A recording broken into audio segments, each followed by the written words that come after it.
রান্নার থেকে আজকের রেসিপি চিকেন চাপ। Happy tasty. আজ বানাবো চিকেন চাপ। চিকেন চাপ করার জন্য আমি যে চিকেন নিয়েছি, একটু বড় বড় করে কাটা চিকেন ধুয়ে নিয়েছি। লাগবে গোটা গরম মশলা, লাগবে গুঁড়া গরম মশলা, বাদাম, আদা রসুন, মগজ, কসুরি মেথি, পেঁয়াজ, টক দই আর গুঁড়া দুধ, একটু গুঁড়া দুধও লাগবে। আর লাগবে ঘি, অল্প 1 চামচ পরিমাণ এই যে ঘি লাগবে। তো এই দিয়ে আমি আজ বানাবো চিকেন চাপ। তো এখন এই বাদাম, আদা রসুন, মগজ এটা আমি পেস্ট করে নিই, তারপরে আমি দেখাই। এখন আমি চিকেনটাকে মাখবো। তো চিকেনটা মাখার জন্য প্রথমে আমি আন্দাজ মতন লবণ দিয়ে দিলাম, আর দিয়ে দেব হলুদ, পরিমাণ মতন হলুদ, আর দিব লঙ্কা, আধা চামচ লাল লঙ্কার গুঁড়া দিয়ে দিলাম, আর সামান্য একটু জিরা, আধা চামচ এরকম। আর তাতে দিয়ে দিব অল্প সাদা তেল দিলাম, আর অল্প ঘি দিয়ে দিলাম 1 চামচ। আর দিব গুঁড়া দুধ, দিব কসুরি মেথি, আর দিব টক দই, আধা কাপ টক দই। আর এই যে আমি বেটে নিয়েছি কাজু, বাদাম, আদা রসুনের পেস্টটা দিয়ে দিব। চিকেন চাপটা যদি সবসময় তো খাওয়া হয় না, এগুলো একটু রিচই হয়।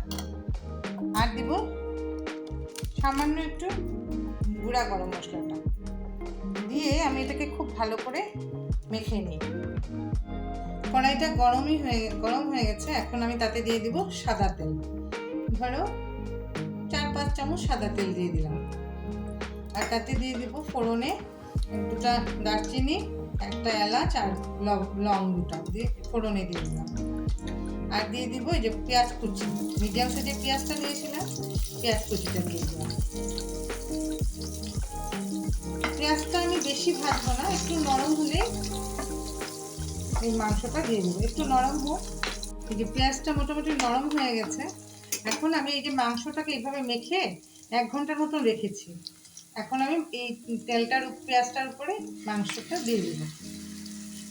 এই মাংসটা একটু বড় বড় কাটলেই ভালো লাগে, চিকেন চাপ তো ছোট ছোট হলে ভালো লাগে না। দিয়ে আমি এটা মিডিয়াম আঁচে আস্তে আস্তে হতে দেব।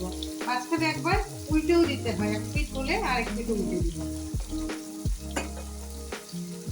তো এটা আমি এখন এইভাবে ঢাকা দিয়ে মিডিয়াম আঁচে 1 পিঠ একটু ভাজা ভাজা হতে দিই। এখন একবার ঢাকনাটা খুলে দেখি। এই যে দেখো কিনারে কিনারে তেল ছেড়ে দিয়েছে। আমি একবার উল্টে দিয়েছিলাম কিন্তু। তো এটা মিডিয়াম আছে, আস্তে আস্তে করে সিদ্ধ হতে লাগে। একটু সময় লাগে, কিন্তু খেতে তো ভীষণ ভালো লাগে। নান পরোটাই বলো, পোলাওই বলো, সব কিছুর সাথে ভালো লাগে। আর এই চিকেন চাপ তো সাধারণত একটু কমই বানাই, সবসময় তো এত রিচ করে খাওয়া হয় না। তো মশলাটা ভালোভাবে কষানো হয়ে গেছে, আর মাংসর এক সাইড একটু ভাজা ভাজা দেখো হয়েছে। এখন আমি মশলা ধোয়া বাটিটার যে অল্প সামান্য পরিমাণ, ধরো আধা বাটির মতন একটু জল দিয়ে দিলাম। আর এর বেশি লাগবে না। তা এখন আমি এটাকে একদম লো ফ্লেমে আস্তে আস্তে, মোটামুটি ধরো 10-15 মিনিট লাগবে মাংসটা সিদ্ধ হতে। তো আমি এটা ঢাকা দিয়ে দিলাম, একদম মিডিয়াম আছে, লো ফ্লেমে 10-15 মিনিট থাকবে। এখন আমরা ঢাকনাটা খুলে দেখি। 10-15 মিনিট হয়েছে। ও কি সুন্দর লাগছে, দেখো কি সুন্দর হয়েছে, কি সুন্দর গন্ধ বেরিয়েছে। একদম কিনারে কিনারে তেলটাও এসে গেছে। এখন আমি চিকেন চাপটা আমাদের কমপ্লিট হয়ে গেছে, এখন নামিয়ে নিব। তার আগে একটু সামান্য একটু ঘি দিয়ে দিব, একটু সামান্য ঘি আর একটু গরম মশলা। ব্যাস, এই আমাদের হয়ে গেল চিকেন চাপ।